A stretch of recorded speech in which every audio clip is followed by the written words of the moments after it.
Oled asunud iPhone'i kasutama ning soovid veenduda, et internet sinu telefonis toimiks igal ajal hetkel. Tegelikult toimibki. Sisestades SIM-kaardi iPhone'i hakkab internet automaatselt tööle. Siiski, aga soovitame üle vaadata internetiseadistuse telefonis, kuna välismaale reisides on vajalik, et seadistus oleks täpsustatud.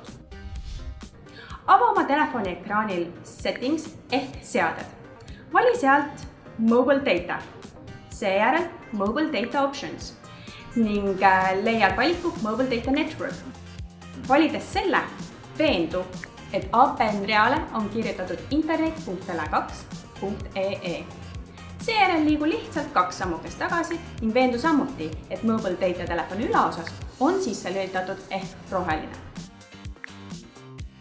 Juhul, kui sa ei leidnud hetkel lahendust, siis võta meiega julgelt ühendust helistades 6866 866 või chati meiega Tele2 isenteeninduses või Facebookis.